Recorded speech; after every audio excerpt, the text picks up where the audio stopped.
Okay, so greetings students. So I think I'm late of kind of late of 15 minutes due to technical problems earlier. So ganito lang, I'll just upload this Google lesson here in our Google Classroom. Wait, I'll just adjust some settings in my, okay, wait na po.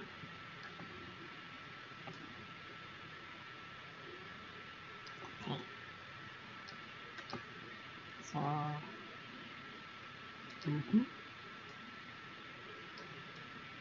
think mas okay na to. Okay. So for today, we're going to discuss in art appreciation is about art appreciation and humanities. So this is our first topic about our art appreciation. So let's discuss this one. So what is the humanities first? Okay. So sorry.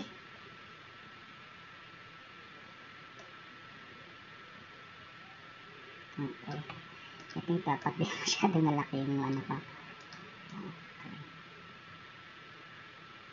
Okay.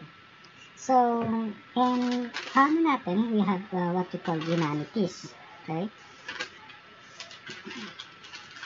So, humanities is the term refers to the what we call yung visual arts. I think you're familiar pag sinabing visual arts, ito yung mga skills natin such as yung architecture, painting, sculpture, music, for example, yung guitar, singing, something like that, dance, theater, or drama, or literature. They are the branches of learning concerned with human thoughts, feelings, and relation. So, kung syempre, try nyo later, siguro magpapaano ko assignment sa inyo. I-discuss natin what is humanities. So, pag sinerch natin sa dictionary, ano kaya ibig sabihin ng humanities. Okay? So, yun. So, later. Okay. So, syempre, na-discuss na natin yung humanities. So, what naman is about art? Art is the expression of application of human creative skills and imagination, typically in a visual form of as a painting or sculpture, producing works to be appreciated primarily for their beauty or emotional power. Okay. Meron ba akong audio? Meron nga. So, next is second is the various branches of creative activities. So, syempre marami yan, di ba? For example, sabihin natin painting, di ba? So, sa painting, may mga iba-iba tayong style. Na, for example, realism, surrealism, dadaism, mga ganun bagay. For example, gusto natin, iba sa atin, abstract painting. So, kaya, iba sa atin, parang gusto natin western style or mga Japanese style na art painting. And then sa music, di ba? We have different tastes pagdating sa music. So, for example, di ba, ako, for example, gusto ko ng tawag dito, Twice or Big Bang, or sa, Blackpink. So, mostly mga pop, which is K-pop sa natin.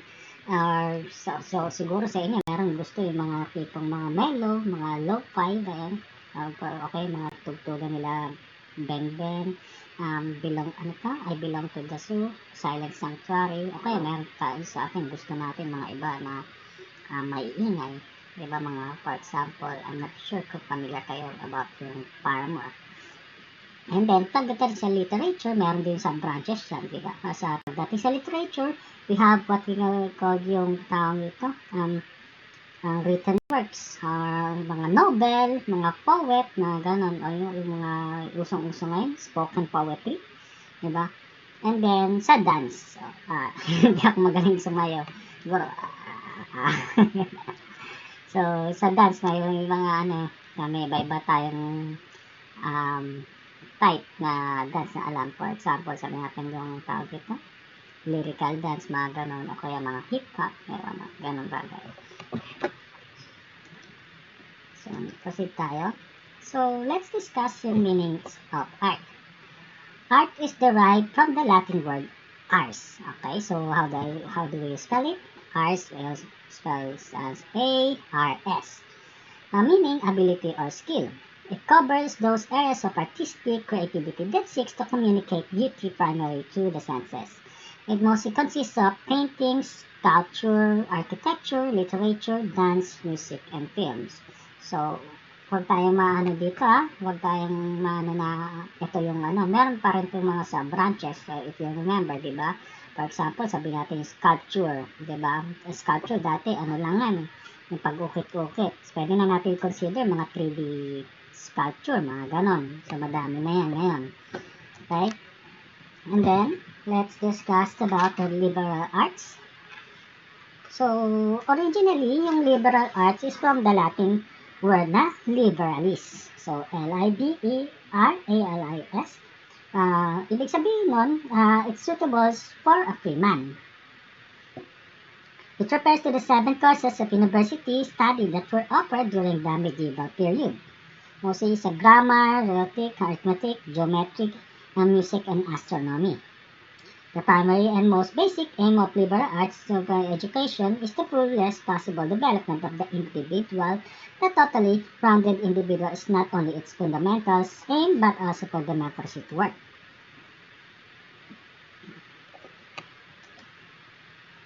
So now, let's discuss the nature of art. Mahaba yung ko. Okay lang. Okay. So, sa nature or art, it can take many visual forms. Meron itong mga iba't ibang klase, from photorealism to abstraction. So, parang pag sinabing photorealism or abstraction, yung mga parang painting na sobrang realistic. And then, sa mga painting na parang, sabi natin, parang hindi mo na ma-define unless i-observe mo siya ng todo. Okay. Usually, it will primarily used to take something like through the senses natin. And art embrace the visual arts such as yung painting, sculpture, architecture, and graphic arts. And the auditory and performing arts such as like music, dance, theater, opera, and cinema, or literature. So, in a more specialized sense, art applies to such activities that express aesthetic ideas by the use of skills and imagination in the creation of objects, environment, and experience which can be shared with others. So, proceed tayo. Okay.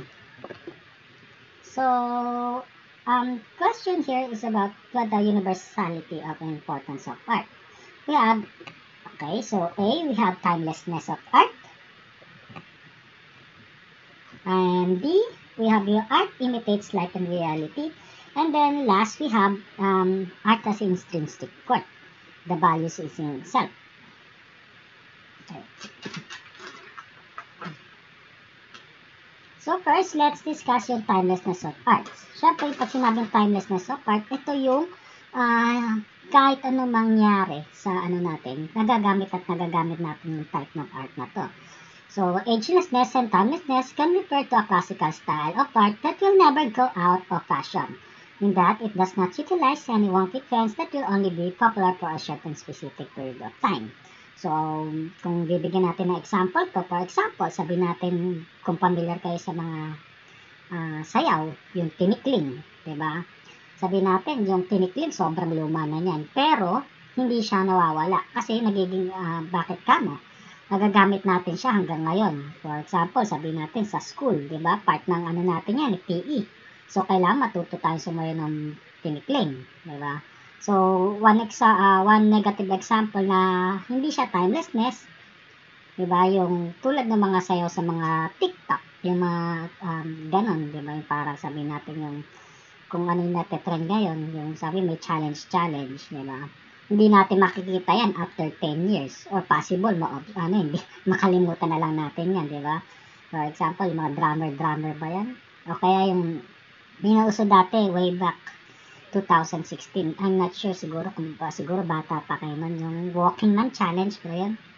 Last night, I dream of you, pero diba ngayon wala na siya, diba? So, ganon. Yun yung mga tinatawag na popular lang for a short specific period of time. Mga wonky-wonky nga. Pero yung mga traditional, mostly yun ang ano natin, diba? Hindi nawawala. So, usually, syempre, mga ganun mga timeless na stock art, ito yung mga tipong ano natin, nagagamit natin na ano, tawag dito, hanggang ngayon sa iba-ibang bansa, di ba? For example, mga Song of Peace, at Christmas song, di ba?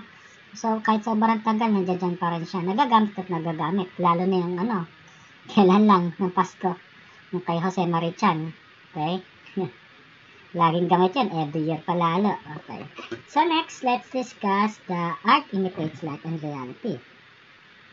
So, syempre, art is born in experience. It is the footprint of fingerprint of the artist's experience of a reality, and then artists live in a given time, place, and culture. Their artworks, therefore, are statement which proves concept of life and reality during their time. Okay. And then last, we have art has intrinsic worth, the value is in itself. Humanities are generally regarded as the, generally regarded as the areas in which human values and a person's expressive and creative arts are celebrated. Every creative work of art has a life-enhancing value. Although art can be used like spiritual values, it cannot be used to be exhausted, as a great masterpiece of art is never out of date, and they tend to magnify their value to the ages and the ages to come. Diba? So, makikita nyo, di ba, parang lalo na yung sa ano, pinsan, di ba, ninanakaw sa mga museum, di ba, may mga work, sabihin natin, na tipong yung balay mo, may artwork ka ngayon, which is hindi mo nakikita ng value. Kaya, di ba, mga ano, tipong hindi ka nakikitaan ng halaga. Oh. Di ba, minsan kasi wala talagang halaga. Hindi nakikitaan, joke lang. So, yun. Next, discuss natin is about the division of art. Pagdating sa ano, meron tayong tinatawag na division of art. Siyempre, meron tayong tipong art na tipong pinagkakakitaan or yung art na gusto mo lang express, di ba? Kunwari siguro sa inyo may mga artist na ano, di ba? Siguro meron sa inyo marunong mag-drawing o kaya marunong gumawa ng kanta, di ba? Dito muna tayo. Start tayo sa commercial art. So, commercial art is works that are made of materials with perfect workmanship, and ang intention niya po ay makabenta sa mga prospect buyer. Yun yung mga mass production na inaano natin.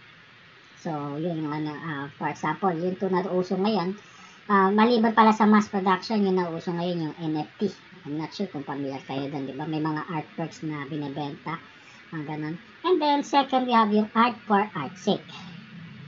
Yung art for art's sake, this is produced for personal expression and the satisfaction of the creator as an artist. Tulad nga yung sabi ko kanina, for example, kung isa kang magaling na artist, or marunong ka mag-drawing or marunong kang gumawa ng kanta, diba? Minsan, diba, parang binibigay mo na lang ng libre yan, diba? Parang kunwari, sabi natin, may crush ka, drawing mo siyang ganon, diba? Tapos bibigay mo. Minsan, mga ganon, diba, magkano sa artist yun? Minsan, may presyo, 250 per ulo, mga ganon. Pero minsan, kapag gusto mo lang mag-express, diba, bibigay mo lang yung drawing. Kaya, kanta, mga ganon. Okay, next is function of art naman. So, sa function of art, we have what we call personal function, social function, and then letter C, physical function. So, first, let's discuss yung personal function. Personal function, art opens and educates the senses and sharpens the perception. And it serves a vehicle for expression of feelings, emotions, motivations, and ideas. And then, it provides awareness for other ways of thinking, feeling, and imagining. So, sabi nga, from the word itself, personal. So, bahala ka kung ano yung gusto mong gawin sa art mo, di ba? Parang, gusto mong express yung sa sarili mo. Then, next is social function. It seeks to influence proper human behavior. It creates and can be used primarily for public consumption and expresses describe individual, social, or collective aspect of existence. For example, ito yung mga artwork or mga visual arts na gusto mo parang awareness, something like that. Parang, for example, sabihin natin yung um, mental health awareness, something like that. Gagawa ka ng mga painting na ganun. And then, physical function, letter C, it also have been made to answer the basic question that man asked about himself. Is life and reality? Yet until now, it seems that man has not yet found the definite answer for what he really is. His existence become more complicated since machine and modern technology are replacing that original physical function. Art and skilled workmanship help negate the automatic or robotic effects of technologies. So, yung physical function, usually, hindi na siya tipong, for example, like me. Nakikita niya ako. Hindi lang ako ba sa isang basic na artwork. I've been created using by digital um, digital painting and with some computer generated effects. Yan, kaya nandito ako. So, something, yun yung something like natin, sample. And then, marami pa. Wait lang, mahaba pa to. Sige. Okay, so, art theories. Okay, class sa susunod, check na lang natin yung natin basta nakasave sa link yung nakasave sa comment post natin yung anong tawag dito, Google Meet natin. So, every week, dito po tayo magkano. Okay? So, balik tayo. Okay. So, first, we have art theories natin. First, you have your art and nature. Art as imitation, art as pleasure, art as play, art as expression, art as empathy, and as experience. O, ako yung mali. Mas-sked. Tama naman ako. Tuesday na yun, diba? Tama ko. Okay. So, balik tayo dito. So, first we have art and nature. Siyempre, art and nature, mostly, ito yung tawag dito, usually para about sa nature, ito yung mga characteristic by man. It is a skill of an artist is not naturally found by inherent and endowed characteristic of an all man. Also, artists make art using nature as their inspiration and medium. Nature itself is not automatically art. The artist's perception of the nature of things and the world may differ from others' perspective, offers soft socio-cultural diversities that inspire perception and vision that produce the artwork.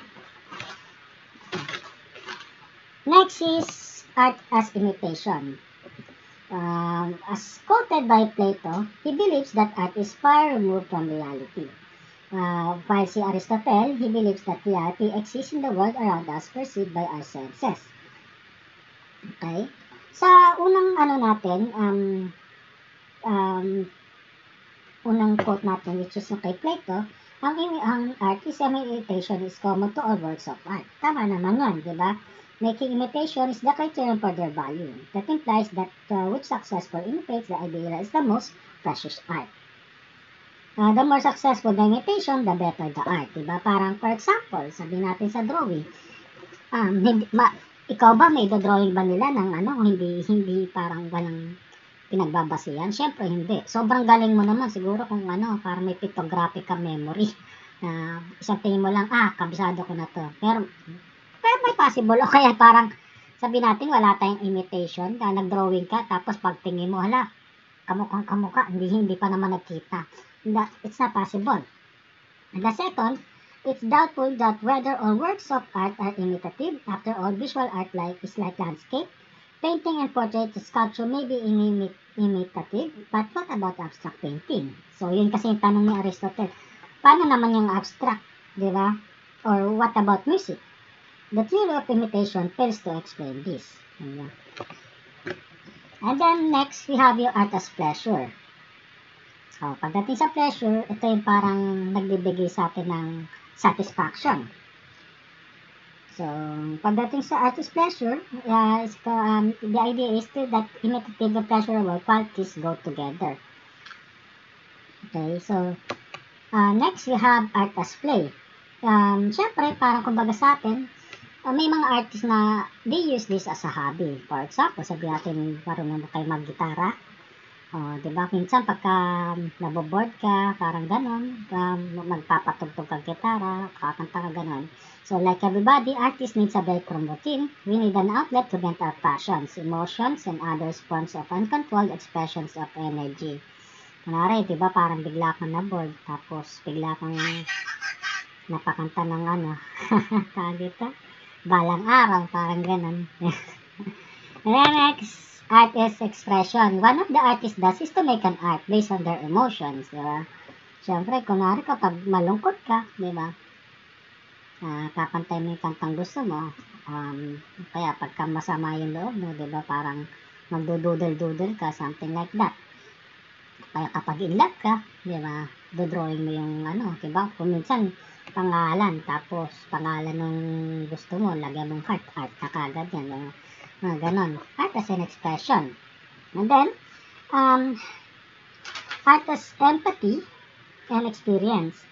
It has been generally accepted that art is experience, that all arts demands and involves experience. So, hindi natin masyadong to, pero di ba parang something like that na may mga bagay tayo na hindi natin ma-express by word or through words, di ba? So, usually, sa mga may mga institution na parang, lalo na sa mga parang mental, natin, parang, kunwari, may makikita ka, kunwari, hindi ma-express ng tao yung nararamdaman niya. We can use art, diba, to share yung story niya. Diba, may mga, lalo may mga abuse na tao, yung naabuso. So, binabasa sa drawing, ganun. So, yun, as empathy and experience. Okay. I think this is the last part. So, this is the dimensions of art. So, first, we have the social dimension of art, economic dimension of art, psychological dimension of art, and last, we have political, military, and ideological dimension of art. So, first, yung social dimension of art. Diba? Sa social dimension of art, it consists of communication or dialogue, the act of transmitting and exchanging information or opinion. The dimension is also the part of literary and dramatic works that represent conversation, interaction, mutual or reciprocal action, and influence in a person's relationship with other men and the community. So, sa types, maraming For example, several types yung objective. Diba? Sa social dimension, sa pagka-objective, it relates to the people as an object existing outside and independent of the mind and dealing with the fact without distortion by personal feelings. Then second we have the manipulative relationship, use other people for vested interest to influence them, especially to deceive. Then third, we have a functional relationship. It is special purpose oriented. And then fourth, we have yung personal relationship. It is related to movable property, donating, grammatical, person. The basic elements of social dimension of art are the family, community, age, grouping, class, phenomena, religion, race, or ethnicity. So, kung bibigyan natin ito ng sample na social dimension of art, tingin-tingin kayo sa labas ng bahay nyo. Uso ngayon yan Makikita nyo yung isang kapitbahay nyo, kulay pink. Yung isa, kulay red. Ang red tsaka green yata yung terno. Yung mga ganon. So, kailangan, kasi yun yung mga, communication Diba? For example, sige, hindi tayo magiging politics dito, pero diba, parang ganon yung social awareness na, ito, boboto namin, something like that. So, kung ano yung kulay na ng poster na nakalagay sa nila, kaya minsan, yung buong bahay, pipinturahan kung anong kandidato niya, something like that. See, yun yung social dimension of art. Next is economic dimension of art. Siyempre, is concerned with the satisfaction of what children want. It is focused on the task of making a living. An artist is interacting with the experience of subject, translate and conveys into a medium using its elements and the techniques in order to produce an artwork. Siyempre, naman tayo pagdating sa art, meron na ginagamit to as a profession, di ba? So, syempre, hindi naman lahat na syempre, may mga natin na sikat na artist na ginagawa to para makabenta. So, usually, ito yung makikita sa mga auction or exhibits. And then, psychological dimension of art. So, ito yung parang by physical form that have to do with subconscious or what they dream. Kung ano yung nakikita nila, parang di mo maintindihan na ito yung na-imagine nila sa parang ganito. Ito nila na-visualize yung kung ano yung nakikita nila. So, subject of art attempts to show the inside of the human psyche and to reveal thoughts and dreams that are not controlled by rational and conscious behavior in the painting. So, mostly this art style is they call it surrealism or super realism. So, sabi nga ni Plato, it regards to poetry, it is a kind of madness that inspired the vision. But, samantalang si Aristotle, he considered it as a strain of madness. However, these two philosophers called madness is equivalent to what many artists considered as inspiration directed to the force within or without them. Okay. And then we have last one. Okay, so political, military, and biological dimension of art. So here, many artists made use of their work to convey their ideas, feelings about politics or military events. Example of this is yung parang kay Picasso's mural Guernica. Kung nakikita niyo yung ilalim ng natin, yung picture sa baba, ito yung niya. Okay. So, ito, ang niya is ang express niya by Picasso na kaya niya ginawa to is to express yung anger and revulsion na gusto niya pakita sa mural niya. Which shows 2 days of reckless, barbaric, and senseless Nazi bombing. Okay? So, sa Basque Town. So, parang hindi lang naman sa yan. Pwede nating i-refer to sa mga, for example, mga visual artist na kapag may welga, di ba, ginagawa nilang demonyo yung president, parang ganun, house na, mga ganun bagay.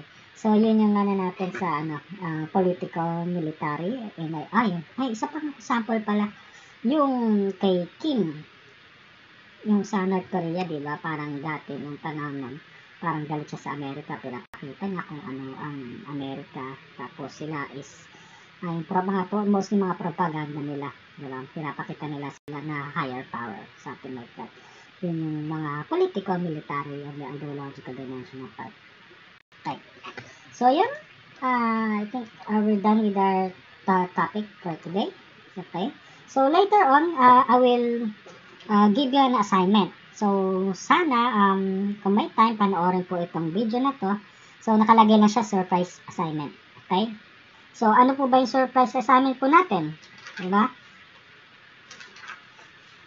Okay.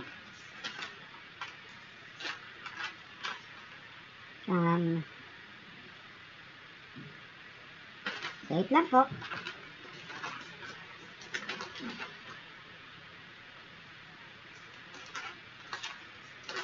Nawala kayo note. Okay.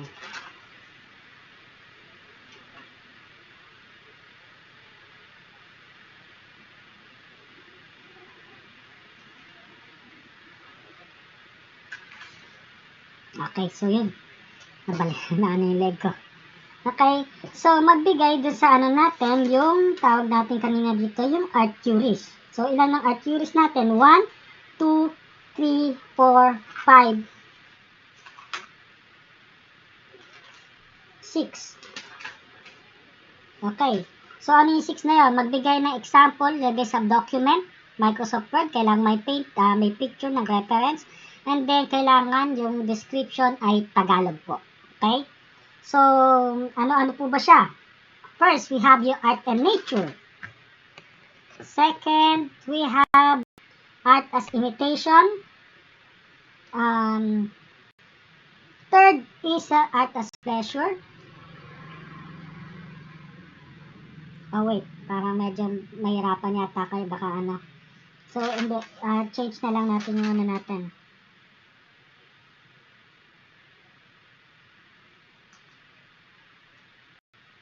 Okay, sa dimension of arts na lang para mas hindi kayo mahirapan. Okay, so we have 4 types of dimensional of arts, which is first, the social dimension of art. Letter B is economic dimension of art. And then, third, psychological dimension of art. And then, yung fourth is political, military, and ideological dimension of art. So, sa isang bond paper, tawag dito, ipakilay po yung assignment natin. So, kailangan may picture and then yung description po ng artwork. So, kung sino yung artist. And then, i-describe kung ano ba siyang dimension of art, di ba? So, ulitin natin, ano ba yung social dimension of art? So, mostly ito yung mga parang awareness, something like that. So, parang, sabi natin, girl power, mga ganong bagay, di ba? Or, mental health, di ba? Or something, or mga ganong, di ba? Social dimension, mental health awareness, economic dimension of art, hanap kayo mga artist na may mga painting na binebenta ng, syempre, mga mamahalin, mga million yung price ng artwork nila. And then, psychological dimension of art, ito yung mga art na parang base sa imagination or dreams. And then last, yung politiko, military and ideological dimension of art. Hanap kayo mga ganong artwork. For example, yung Donald Trump, yung Mexico, mga ganong bagay. So, yun po. Thank you. So, sana next week na tayo, online class. Na-encounter ko na ka. So, thank you. Okay, bye-bye.